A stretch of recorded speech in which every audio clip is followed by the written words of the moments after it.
Ako sa Diyos. Kaya, Vivo, same time, kapit sa kapwa. Yun lang. Kakulit ni Jollibee. Lagi magiging mabait, tapos good health, tas aral mabuti, yun lang. It's okay. Nagsasalo eh.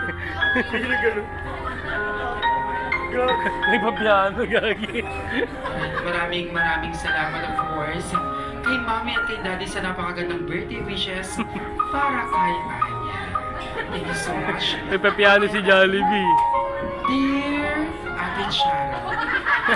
Iba ba? Ayan. Jollibee, nagpiano ka na dyan. And syempre yan, Jollibee, ikaw naman. Ilan yung pa mong birthday wish para kay Anya? 1, 2, 3, 4, 5. Alright. Ilan yan, best friend? Ayan. 4 birthday wishes for Anya. For your first birthday wishes, sana si Anya ay lumaking bata. Hindi.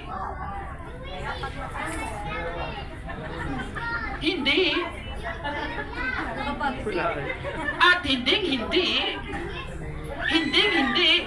nobody but you.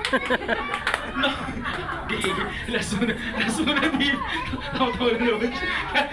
na dito ka nang babalik sa amin bukas, ha? Pinapagod mo yung host talaga, eh. Ayan, or hindi.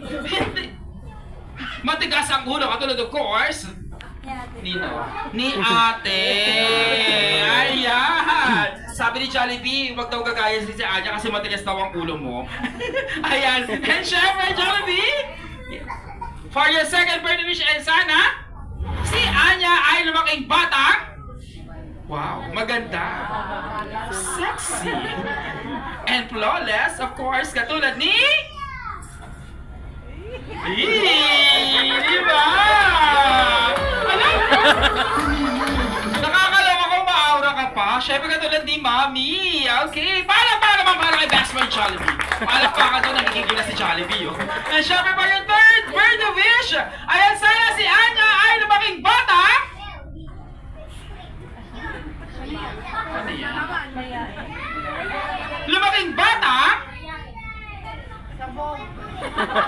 Mas pinakalaking bata? Tulala. Okay.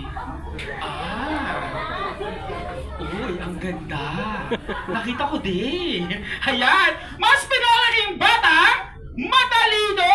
Sobrang talino naman, best friend. Matalino. Makapagtapos ng pag-aaral at maabot ang bantings. Ano ba? Alin? Ano ulit? Yung balon. May lango sa taas. Wala pa, best friend. Dahil dyan, syempre, mabot ang pangarap sa buhay. Alright, syempre, para kay best friend, Jollibee! Lahat tayo'y may joy na Syempre, for your last birthday wish, sana si best friend Jollibee ay lumaking bata. Si best friend Jollibee, si Anya! Gigigil ako dito. Ayan, sana si Anya ay lumaking bata. Wow! Always be happy like your best friend, Jollibee! Para kay best friend, Jollibee! Thank you so much, best friend Jollibee. Maraming salamat. And syempre this time, sad to say, Mami and Daddy, magpapaalam na po si best friend Jollibee dahil may pupuntahan pa po siyang party. 9 to 11 daw po. Ayan. Di ba? Di ba adult party yun? Yan, thank you so much, best friend Jollibee. Maraming salamat sa birthday celebration na pinuntahan mo ngayong araw na to. Maraming salamat, best friend Jollibee. At syempre, mag-open tayo ng gift. Okay?